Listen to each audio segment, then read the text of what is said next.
먼저는 하나님께 그리고 담임 목사님 부부와 온 교회 성도 여러분께 감사하다는 말씀을 드리겠습니다. 그동안 여러분이 잘 아시는 대로 코로나19 이것 때문에 여러 해 동안 가정적으로, 사업적으로, 개인적으로 얼마나 큰 고통을 당하시고 많은 불편을 겪으셨겠어요. 그런 가운데 오늘 이렇게 이 자리에 오신 여러분을 환영하고 감사하다는 말씀을 드립니다. 그런데 이 교회에 오니까 감사한 것이 참 많이 있는데 찬양대 아이들의 찬양인가? 뭐라고 그랬죠? 아이노스. 아이들이 아니고 아이노스의 찬양. 참 감명 깊게 들었습니다. 뿐만 아니라 우리 찬양대들 아주 수준 낮은 것이 아니라 아주 수준 높은 찬양으로 신금을 울려주시고 은혜를 기져주신 데 대해서 감사의 말씀을 드리고, 아까 뭐 얘기를 들으니까 여기 사회하시는 분이 이름이 제가 기억이 갑자기 안 나는데 누구요? 이제 생각나요. 정지원 목사님. 사실은 뭐 제 아들이나 다름이 없는데 어느덧 성장을 해서 신학교육을 받고 이렇게 제가 존경하는 참 가까이 교제 나누는 유현택 목사님 교회에서 밑에서 사역을 하는 모습에 아주 보람이 아주 큽니다. 아주 감사하다는 말씀을 드리고, 또 이 앞에서 찬양 인도하시는 분 보니까 대단해요. 성이 뭐 유라고 하는 것까지만 제가 알고 있습니다. 참 잘해서 기쁘고 감사하고 무엇보다도 온 회중 여러분 오신 게 보기에 참 좋습니다. 뿐만 아니라 이 교회 오면서 생각난 것이 수십 년 전에 1969년도 10월 달 19일에 제가 구원을 받았거든요.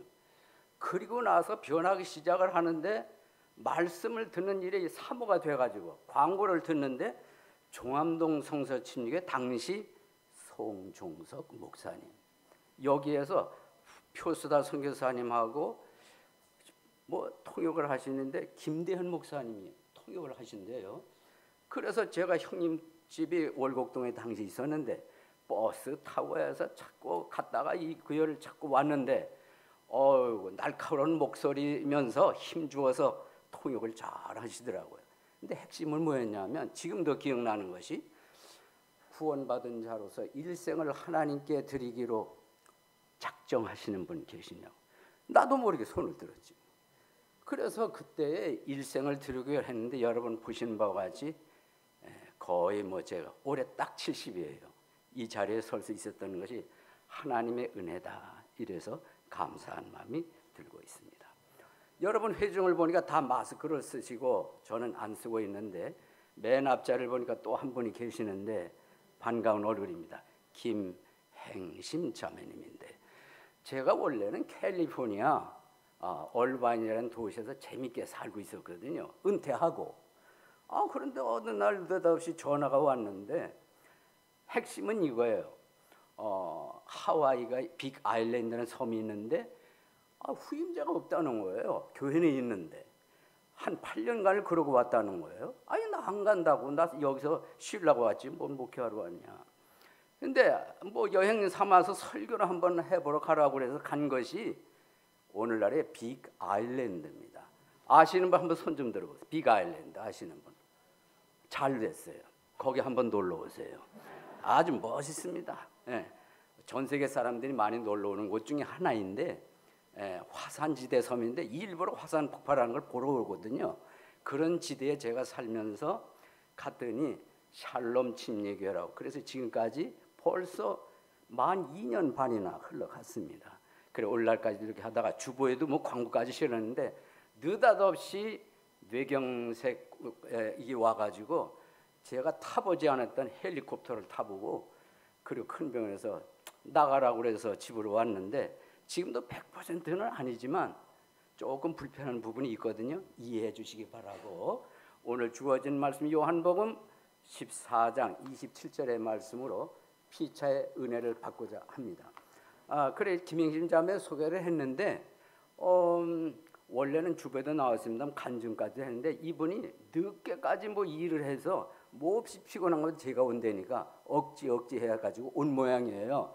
그래서 간증은 다음에 하시고 다음에 하실 수 있겠어요? 그렇죠. 네, 그렇죠. 근데 잠깐 자리에 일어나 보세요. 예, 잠깐만 자리에 일어나. 여러분 박수로 한번 격려해 주시고요. 예, 앉아주세요. 네, 감사합니다. 사실은 저분이 샬롬 침례교회에 나와서 오랜 세월을 불교 신자로 있다가 복음을 두고 구원받은 분이거든요. 그리고 침례를 받고 조금 있다가 바로 한국에 들어왔어요. 이 염려가 커가지고 찾다 보니까 사는 집이 여기서 가까워요. 그래서 유현택 목사님 교회로 소개를 했습니다. 이 교회를 지금까지 나오시고 현재는 신촌으로 이사 갔는데도 먼 거리라고 그러더라고요. 제가 소개했다고 해서 책임성을 가지고 이 교회로 오시는 것 같습니다. 그리고 오늘 간증은 못하셔도 다음 기회에 꼭 가실 수 있기를 바라고. 그런데 이제 또 하는 건 저 혼자만 온 줄 여러분 아시죠? 나란히 또 식구들이 왔는데 제 아내를 좀 소개하겠습니다. 예, 제 아는 사람, 저하고 같이 사는 사람입니다. 예. 그 다음에 남자인데 제 하나밖에 없는 처남이에요. 여기까지 운전해가지고 수원에서 올라왔습니다. 잠깐만 자리에서 일어나시고. 그 다음에 제가 볼 때 맨 왼쪽에 여자가 앉아 있는데 제 큰 처제입니다. 예, 같이 설교하는 옆자리에 격려차 이렇게 왔는데 자리에서 잠깐 일어나 주시고.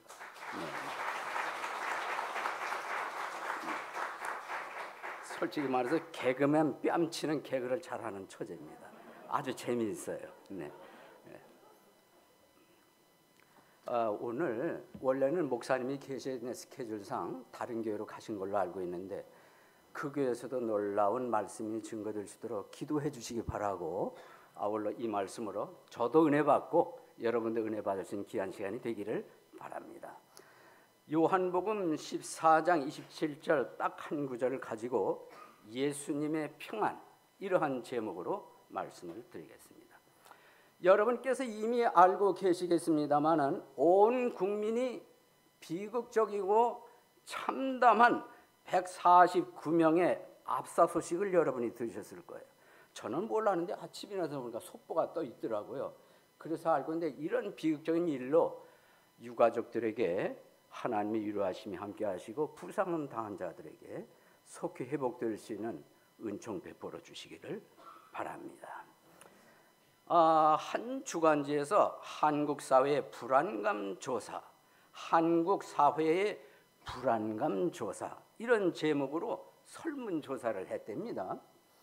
그런데 이 설문조사에서 제목이 당신은 불안을 느끼십니까? 당신은 불안을 느끼십니까?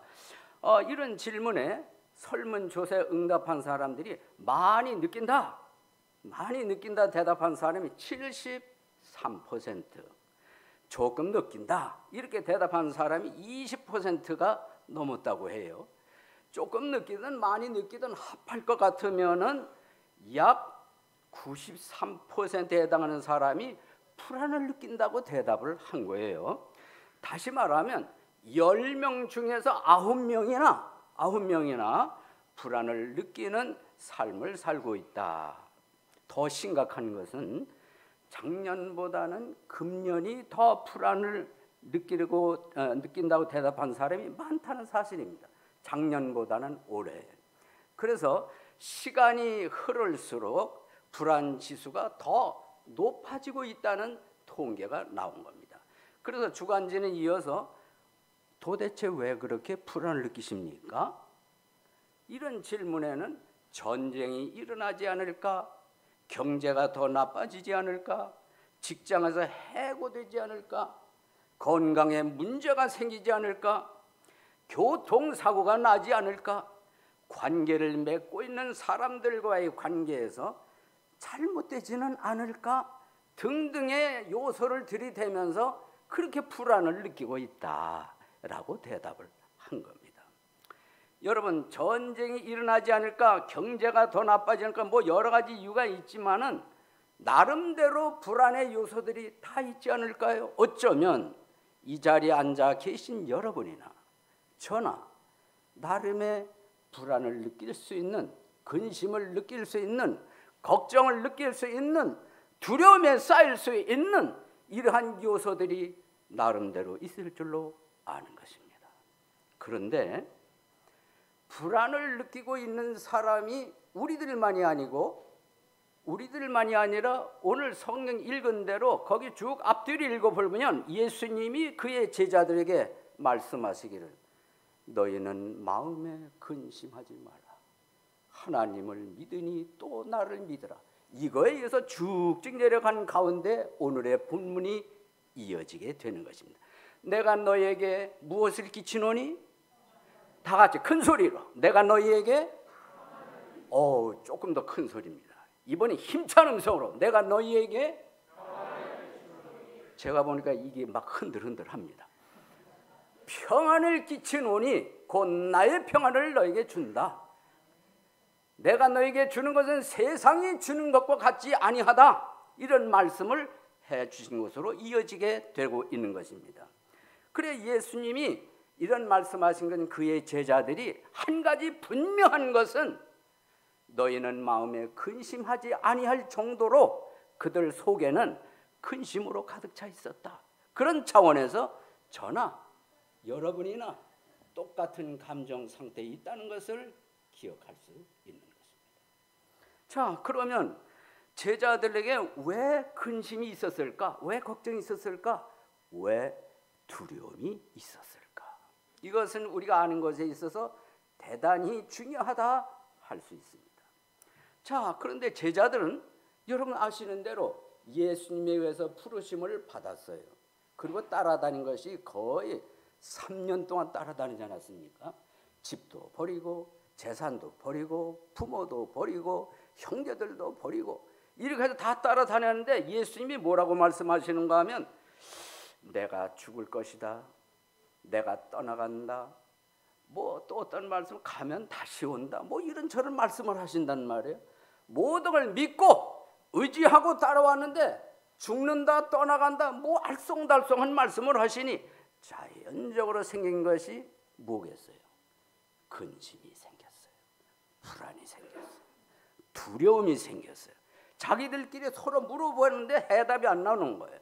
그런 걸 훤하게 아시는 예수님이 너희는 마음에 근심하지 마라. 이런 말씀을 해 주신 줄로 믿습니다. 그런데 이런 말씀 속에서 오늘 우리가 배울 수 있는 것은 예수님께서 약속해 주신 것이 있다는 거예요. 그건 뭐냐면 너희가 마음에 근심하냐? 불안하냐? 두려워하냐? 내가 너희에게 평안을 주마. 평안을 주마. 제가 이런 얘기를 하면 어느 교회에서는 뭐라고 시키지도 않아도 사인 주지 않아도 아멘 그러더라고. 예. 그래 오죽 이게 답답한 사람은 내가 사인을 줘야 돼. 아멘. 그래서 제가 아멘 그러더라고. 이게 좀 답답한 것인데 이 교회는 좀 틀린다고 생각을 해요. 다시 한번 약속한 것이 있는데 근심하는 제자들에게 낙심하는 제자들에게 감정적으로 두려워하는 제자들에게 너희는 근심하지 마라. 내가 너희에게 평안을 주노니 이런 말씀을 해줘. 거봐 이거 틀리잖아요. 이게 막 흔들흔들한단 말이에요. 자 그런데 평안을 약속해 주시기를 내가 너에게 평안을 주는데 그것을 너에게 주는 것은 세상이 주는 것 같지 않다. 내가 너에게 건 틀리다. 이런 평안을 주겠다고 약속해 주신 줄로 믿습니다. 역시 이 교회는 틀리다. 여기도 아멘, 여기도 아멘, 여기도 아멘 하니 이 소리가 합쳐서 아멘 큰 소리로 나오는 줄로 믿습니다. 이거 봐, 이거 틀리네. 자, 그런데 우리가 이 평안을 남긴다고 약속을 해주셨는데 평안에 대해서 어떤 평안을 주는지 생각해 볼 필요가 있습니다. 누구에게 주는지 확실하게 알 필요가 있는데 첫째, 평안의 대상이 누구냐는 거예요. 말씀이 이렇게 돼 있어요. 27절 앞부분에 내가 너희에게. 여러분 누구에게 있어요? 제자들이죠. 근심하는 제자들이죠. 그래서 이 문자상으로 해석을 하면 예수님이 평안을 준다고 하는 대상은 다른 사람이 아니라 근심, 걱정, 두려움에 쌓이는 제자들이라고. 저와 여러분 해당 안 될까요? 해당 안 되죠? 돼요? 되면 아멘. 그런데 문자상으로는 1차적으로 내가 너희에게 했으니 제자들이고 이것을 보다 확장적으로 제2차적으로는 오늘날 예수 믿고 구원받은 사람에게 주시는 말씀인 줄로 믿습니다. 그러니까 저도 해당이 되고 앉아 계신 여러분 모두에게 구원받은 여러분에게 해당이 되는 줄로 확신합니다. 그런데 이방인인 저와 여러분은 원래는 해당이 안 됐잖아요. 거리가 멀었잖아요. 그런데 놀랍고도 감사하게도 복음을 듣고 회개와 믿음을 통해서 하나님의 자녀가 됐으니 예수님의 제자요, 그분을 평생 믿고 따르니 주님의 제자인 줄로 믿습니다. 그러므로 이 말씀은 다른 사람에게 주시는 말씀이 아니라 약 2000년의 세월이 흘러갔지만 내가 너에게 하는 대상은 바로 이 말씀을 듣는 저와 여러분 모두에게 해당이 되는 줄로 믿습니다. 그런데 이 평안이라는 게 뭘까요? 구체적으로 도대체 여러분, 이 평안은 헬라어로 뭐라고 그러는가 하면 여러분 아시는지 모르지만 에이레네 들어보셨지요? 말씀해 보셨지요? 다 같이 에이레네, 에이레네라고 이런 원론으로 쓰였거든요. 의미가 뭐냐? 평화라는 의미도 있고 번영의 의미도 있고 하나가 된다는 의미도 있고 고요, 안식, 하나가 된다는 등등의 의미가 들어져 있는 것입니다.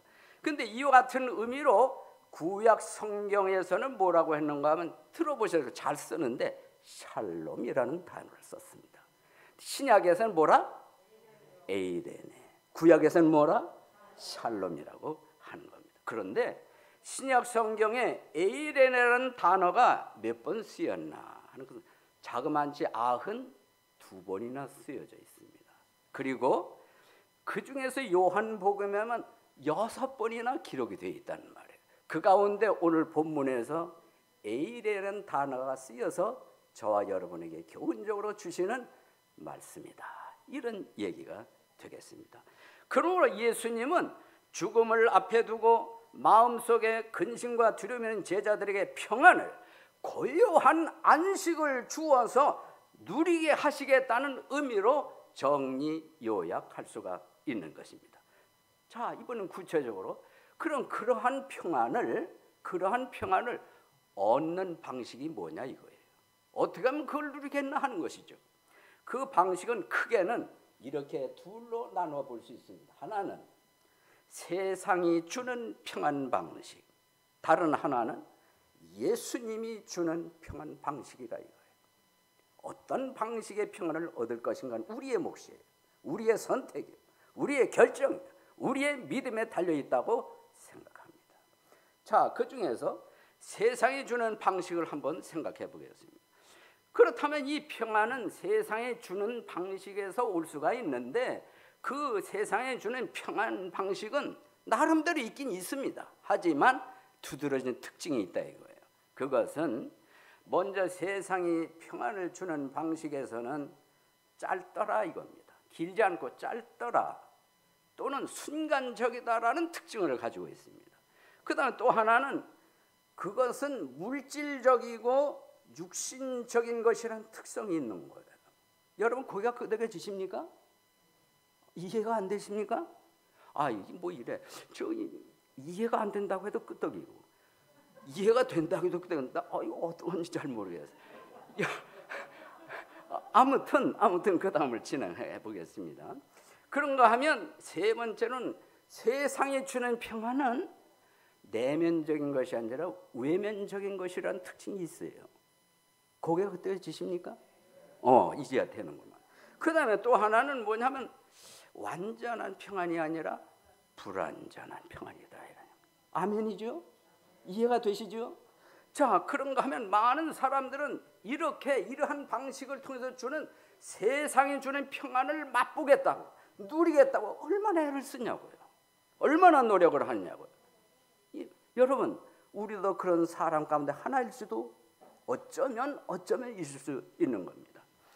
여러분, 저 피터 언더우드라는 사람이 책을 썼는데 First Mover, 영어로 해서 죄송합니다만 이런 책을 썼는데 이 책에 보면 한국인의 서두름이라는 이야기가 나오거든요. 한국에 거주하는 외국인을 대상으로 한국인 빨리빨리 베스트 10을 뽑아낸 거예요. 뭐라고요? 한국인 빨리빨리 베스트 몇 가지? 10가지라 이거예요. 한국에 거주하는 외국인의 눈에 보인 한국인 빨리빨리 베스트 10 중에 첫 번째, 커피 자판기에서 커피가 나오고 있는데 손을 집어넣어서 컵 잡고 기다리기. 이게 외국인 눈에는 신기한 겁니다. 베스트 10 중에 두 번째, 버스 정류장에서 버스가 출발하면 뒤따라 뛰어가면서 추격전 벌이기. 신기한 겁니다. 세 번째, 화장실 들어가면서 미리 짚어내리기. 그 다음에 네 번째, 삼겹살이 다 익기도 전에 먹기.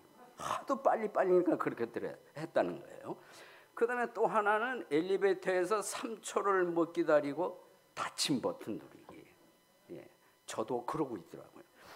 또 하나, 3분 기다려야 하는 컵라면을 3분도 되기 전에 뚜껑 열기. 예. 그 다음에 이제 일곱 번째가 되는데, 영화관에서 엔딩 자막이 끝나기도 전에 일어나서 나가기. 외국인 눈에 비친 모습이에요, 한국인의 모습이. 또 하나는 여덟 번째죠. 화장실에서 볼일 보면서 양치질하기. 그 다음에 아홉 번째가 웹페이지. 웹페이지가 3초 안에 안 열리면은 닫아버리기. 기다리다 못해가지고. 그 다음에 몇 번째죠? 이제 마지막 10번째가 되는데, 편의점에서 음료수를 구매한 뒤 먼저 마시고 계산하기. 그렇게 빠르더라 이거예요. 이 모든 것들이 외국인의 눈에 비친 신기하고 이해 못하고 한마디로 빨리빨리 하는 습성이 한국 사람들이 있더라. 뽑고 뽑아내서 10가지를 이렇게 책에다가 기록했다는 겁니다. 우리나라 사람들은 원래 빨리빨리 서두르는 습성이 있는데, 요즘은 모든 것의 속도가 빨라졌는데도 더 빨리빨리 서두르는 습성이 없지 않아 있습니다. 오히려 더욱 빠른 것을 요구하고 있는 것이 우리나라 사람들의 모습인 거예요. 왜 그럴까요? 왜 이렇게 서두를까요? 왜 빨리빨리 하고 있는 걸까요? 그것은 한마디로 오늘 말씀과 비춰보면 마음속에 평안이 없기 때문이다. 마음속에 쉼이 없기 때문이다. 마음속에 고요함이 없기 때문이다. 이렇게 말씀드릴 수가 있는 것입니다. 그런데 주님 주시는 평안은 그럼 어떤 건가? 어떤 방식인가? 세상에 주는 그러하고 주님이 주겠다고 담대하게 말씀하신, 그러면서 들려지는 음성엔 어떤 방식이냐 이거예요. 여러분, 정반대로 생각하면 됩니다. 주님 주시는 평안은 세상이 주는 방식과는 틀리다. 세상이 주는 평안하고는 틀리다, 이런 얘기입니다. 여기서 아멘이 나와야 할 줄로 믿습니다. 아멘이죠? 자, 생각해 보세요. 하나는 뭐냐 하면 예수님이 주신 평안은 순간적이지를 안 하고 영원한 평안인 줄로 믿습니다. 두 번째는 뭐냐 하면 육신적인 평안이 아니라 반대로 영적인 평안이라 이거예요. 또 하나가 있어요. 외면적인 평안이 아니라 내면적인 평안인 줄로 믿습니다. 그리고 마지막으로 세상이 주는 평안은 불완전한 평안이지만 예수님이 주시는 평안은 다 같이, 잘하시네, 완전한 평안인 줄로 믿습니다. 이런 방식에 의해서 예수님이 주시는 평안은 세상이 주는 평안과 틀리다는 거예요. 이걸 예수님의 제자들에게 주시겠다고 말씀을 해주시는 겁니다. 할렐루야죠? 아멘이지요? 그 평안을 저와 여러분이 세상 사는 동안 주님이 너 이리 와 부르는 그 순간까지 많이 누리며 살아가는 성도가 되어야 할 줄로 믿습니다. 자, 그렇다면 우리 성경에서 하나의 예를 찾아볼 수가 있어요. 마가복음 4장 35절 쭉 읽어보면 시간이 저녁 때가 됐습니다. 예수님이 제자들에게 얘들아 우리 저쪽으로 건너가자. 그래서 제자들이 예수님을 모시고 배를 노저어서 건너가게 됐거든요. 그런데 이게 웬일입니까? 큰 폭풍이 일어나고 파도가 배 안에 들이쳐서 배에 물이 가득하게 됐거든요. 한마디로 죽게 되는 상황에 빠지게 된 겁니다. 여러분 대답을 다 같이 해보세요. 사람이 죽게 되는 상황이 되면 마음에 뭐가 생겨요? 근심, 걱정, 두려움, 공포에 쌓이게 된다는 말이에요. 그러다가 제자들이 온갖 힘을 다 써서 버텨보려고 했지만 견딜 수 없는데 그러는 와중에 가만히 보니까 예수님이 뭐 하시는 거예요? 주무시고 계시는 모습을 발견하게 되었습니다. 그래서 예수님의 제자들이 예수님을 깨면서 한 말이, 아니 예수님, 이렇게 우리가 죽게 됐는데 예수님 잠만 주무십니까? 좀 도와주세요. 이런 얘기를 했단 말이에요. 흔들어 깨웠든지 말로 깨웠든지 깨어난 예수님이 상황을 보니까 예수님 다 아시지요. 그런 상황 너무나 잘 아신다는 말이에요. 그래서 근심에 쌓이고 걱정에 쌓이고 두려움에 쌓인 이 제자들의 마음을 다 아신다는 말이에요.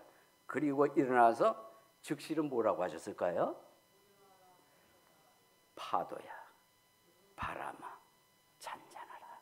말씀 한마디로 잠재워 주셨습니다. 이럴 때는 어떻게? 그렇지. 어디 이쪽이 더 큰가? 뭐 하라고요? 그 정도라고. 여기는 여기가 훨씬 크네. 그래서 말씀 한마디에 잔잔해졌거든요. 놀랍지 않습니까? 인간으로서는 할 수 없는 거예요. 오직 하나님만이 이런 풍랑에는 파도, 바람을 잠재울 수 있는 권세와 능력이 있는 줄로 믿습니다. 그리고 와서 예수님이 제자들을 향해서 말씀하셨다는 거예요. 너희들 왜 이렇게 무서워하냐? 이 속에는 뭐가 들어있겠어요? 왜 그렇게 근심하냐? 왜 그렇게 두려워하냐? 왜 그렇게 안절부절하냐? 그러고 났더니 제자들이 뭐냐면 자기들이 수근수근 되는 거야. 바람이 잔잔해지는 광경을 보았겠죠. 얼마나 놀라웠겠어요. 얼마나 엄청난 사건이 벌어졌겠어요. 야, 저기 우리 선생님이 보통 분 아니다. 어떻게 큰 풍랑이 말씀 앞에 잔잔해지냐? 바람과 파도가 어떻게 말 끝나자마자 잔잔하게 되냐? 서로 수근수근거리는. 이야, 놀라운 분이다. 이런 얘기가 나오거든요. 근데 예수님이 여러 말씀도 하셨겠지만 뭐라고 하시는가 하면 왜 이렇게 무서워하냐? 믿음이 적은 자들아. 이런 얘기거든요. 이 대목에서 제가 드릴 말씀이 있습니다. 저와 여러분 그런 상황이 되면 제자들은 똑같이 두려워하고 근심할 수밖에 없고 나가서는 야, 이제는 꼼짝없이 죽었구나. 두려움에 쌓여 있을 겁니다. 근데 예수님은 다른 말씀을 하세요. 왜 그렇게 두려워하냐? 왜 그렇게 두려워하냐? 근심하냐? 걱정하냐? 여러분 근심 안 하게 생겼습니까? 두려워 안 하게 생겼냐고요. 두려움 속에서 쭉 빠져있는 자기들에게 말씀으로 잔잔하게 해주신 거. 뭘 주신 거예요 여러분? 다 같이 평안을 주셨다는 말이에요. 할렐루야. 이 대목에서 교훈이 뭐냐 하면은 여러분 믿음이 있는 사람은 뭐냐? 세상이 주는 평안이 아니고 예수님과 함께하는 평안, 예수님이 주시는 평안, 이걸 맛볼 수가 있는데 제자들은 믿음이 약해서 근심, 걱정, 두려움에 쌓여 있었던 것입니다. 이렇게 상상을 하면 돼요. 옆에 예수님이 계시다. 바람 일어도, 그렇지, 파도 일어도. 왜? 주님이 함께 계시니까. 믿음이 있는 사람은 주님이 함께 하시니까, 주님이 내 안에 계시니까 이렇게 함으로 당장 내 안에는 근심이 오고 뭐 걱정이 오고 두려움이 쌓일 수 있지만은 거기서 한 단계 더 나가서 주님이 나하고 계시니까, 주님이 내 안에 계시니까 아이고 가슴 괜찮아요. 괜찮다는 말은 두려움이 없어요. 근심이 없어요. 걱정이 없어요. 아멘. 그렇게 되는 줄로 믿습니다. 그러니까 제자들도 믿음의 분량이라는 게 있거든요. 믿음의 분량이 100% 있고 50% 있고 10% 있고 이렇게 각각 틀리는 거예요. 이 자리에도 믿음의 분량이 다른 사람이 있는 줄로 압니다. 예수님이 나하고 함께 하시니까, 내 안에 계시니까, 그러면 거의 100% 다 있는 사람이지 뭐. 그렇지만은 믿긴 믿는다고 하면서 주님이 함께 하시는지 내 안에 계신지 확신이 없이 내 고집, 내 사상, 내 철학대로 살아가는 방식에 사는 사람들이 있는 거예요. 그런 사람은 어쩌다 세상에 주는 평안이 올 수 있지만은 진정한 의미에서 예수 그리스도가 주시는 평안을 누리지도 못하고 맛보지도 못하고 슬프게 이 세상을 살아가는 줄로 아는 거예요. 여러분 어떤 사람이 되고 싶은 거예요? 예수님이 주시는 평안을 맛보고 끝나는 것이 아니라 자주 좀 맛보고 누리고 계속 누리고 누리는 이런 삶을 우리 종암성서 침례교회 성도 여러분 되시기를 간절히 바랍니다. 여러분 골로새서 3장 15절에 보면 이런 말씀이 있어요. 하나님의 평안이 너희 마음속에서 다스리게 하라. 뭐라고요? 다스리게 하라. 세상이 주는 평안이 다스리는 것이 아니라 하나님이 주시는 평안이 다스리게 하라. 우리에게 교훈으로 주신 줄로 믿습니다. 그런데 우리는 세상에 주는 평안을 맛보기 위해서 누리기 위해서 수시로 찾고 노력을 하는 거예요. 돈이 좀 두둑하게 들어오면 마음이 평안한 줄로 천만에 얼마 못 가. 이게 외면적인 평안이에요. 그렇지만 주님이 주신 건 뭐냐 하면 영원하고 내면적이고 완벽한 평안을 저와 여러분에게 주시는 줄로 믿습니다. 샬롬이라는 단어가 있고 에이레라는 단어가 있단 말이에요. 여러분 모두에게 에이레네 평안이 있게 되기를 바랍니다. 그런데 여러분 여기에서 크게 작용하는 세력이 하나 있어요. 그게 뭐냐 하면 사탄의 세력이에요. 사탄은 눈에도 안 보이지만 이 세상 조직을 통해서 혹은 사람을 통해서 수시로 역사하는 게 뭐냐 하면 예수 믿는 사람들이 세상에서 주는 평안만 누리고 하나님이 주신 건 맛보지도 못하게 하고 누리지도 못하게 하도록 온갖 계획을 가지고 방법을 가지고 방해한다는 사실입니다. 여러분도 아멘이죠? 그렇게 따라가는 사람들이 사실상 따라보면 많다. 적은 것이 아니라 많다. 어쩌면 이 자리에도 하나님께서 주시는 평안 속에 있는 것이 아니라 세상이 주는 평안에 의해서 다스림받는 사람이 있다는 거예요. 돌아서야지. 고쳐야지. 주님께로 나와야 할 줄로 믿습니다. 그러면 이런 것을 사탄은 자꾸 뺏어가려고 노력하고 기회를 엿보는데 상상을 초월한 방법을 가지고 우리를 괴롭히는데 자연히 근심 걱정하게 되고 설령 평안이 온다 할지라도 세상이 주는 평안이 온다는 말이에요. 저와 여러분은 하나님이 주시는 평안 맛보고 누려야 할 줄로 확신합니다. 그런데요, 황희정승이라고 들어보셨나요? 예, 아셔서 다행입니다. 오늘 성 밖을 걸어가고 있는데 농부가 소 2마리를 걸고 밭을 갈고 있는 걸 보았어요. 한 마리 소는 검은 소, 또 다른 소는 누런 소였습니다. 그런데 황희정승이 농부가 잠시 쉬는 시간을 기다렸다가 농부에게 이렇게 말을 하는 거예요. 여보시오, 2마리 소 중에 어떤 소가 일을 더 잘합니까? 뭐라고요? 어떤 소가 일을 더 잘하냐 물었어요. 그러니까 이 농부가 갑자기 황희정승을 한쪽으로 대고 가더니 귀에다 대고 작은 소리로 조그맣게 이러고 얘기를 합니다. 검은 소는 몸은 좋은데 꾀를 잘 부리고 누런 소는 몸은 시원찮은데 일을 잘하지요 라고 대답을 했습니다. 이해하셨죠? 황희정승은 그 말을 듣고 다시 농부에게 이런 얘기를 합니다. 여보, 그 뭐 하찮은 동물에게 이렇게까지 뭐 귀에다 대고 속삭이면서 말을 할 필요가 있느냐? 이러고 이제 말을 한 겁니다. 그때 농부가 아주 우리 가슴을 때리는 말을 했습니다. 들어보세요. 하찮은 동물이라도 자기에게 나쁜 말을 하면 싫어하는 법이지요. 다시 한번. 하찮은 동물이라도 자기에게 나쁜 말을 하면 싫어하는 법이지요. 여러분 이해되십니까? 우리가 그러고 산다는 거예요. 나쁜 말 하면서 이 사람 얘기 저 사람 얘기 누구 얘기 심지어는 목사 비판하고 집사 어떠고 저떠고 성도 상호간에 이렇고 저렇고 말을 한단 말이에요. 하나 깨달음을 우리가 받아야 하는 것은 무엇인가 하면 동물도 알아듣는데 심지어 사람은 안다. 어떻게 아는가? 마음에 상처를 받는 거예요. 쓰라림을 받는 거예요. 다시는 쳐다보기 싫은 거예요. 다시는 인간관계 맺는 걸 싫어하는 거예요. 이걸 성도간 상호간에 하면서 살아가는 거예요. 그러면 안 된다는 교훈이 저와 여러분에게 있는 줄로 믿습니다. 다시 말해서 성도에게 있는 평안을 앗아가는 것이 뭔가? 사탄이 어떤 식으로 요리를 하는가? 그 중에 대표적인 것이 말이라는 거예요. 말로 뺏어간다는 거예요.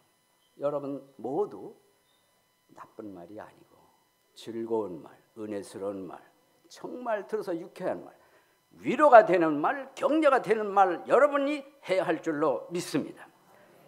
자, 그래서 골로새 3장에도 이런 말씀으로 하나님께서 주시는 평안이 너희 마음을 주장하게 하라, 다스리게 하라.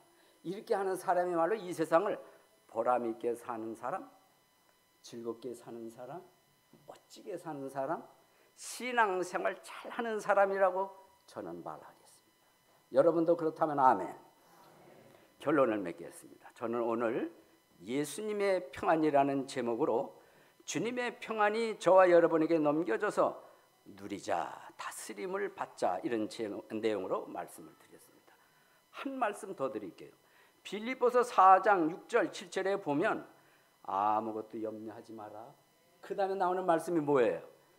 오직 모든 일에 기도와 간구로 너희가 구할 것을 감사함으로 하나님께 아뢰라. 그 다음에 그리하면 그 참 중요하거든요. 그 다음에 뭐라? 똑똑히 모든 지각에 뛰어난 하나님의 평강이 너희 마음과 뭘 생각을 어떻게 한다? 누리는 거예요. 다스림 받는 거예요. 여러분 이런 말씀에 감동이 되면, 교훈이 되면 아멘. 아멘이죠. 자, 여러분 주님이 주신 건요 우리 생각을 뛰어넘는 거예요. 우리 이해를 뛰어넘는 평안이에요. 지각에 뛰어넘고 우리 생각을 뛰어넘는 이러한 완벽한 주님 주신 평안을 다스리게 하라, 누리게 하라, 이런 교훈인 줄로 믿습니다. 부디 저를 포함한 여러분 모두가 이런 평안을 지금부터 세세토록 앞으로 계속해서 누리며 살아가는 우리 종암교회 성도 여러분 되시기를 간절히 바랍니다. 제 설교는 더 이상 안 합니다. 여기서 끝을 맺겠습니다. 함께 기도.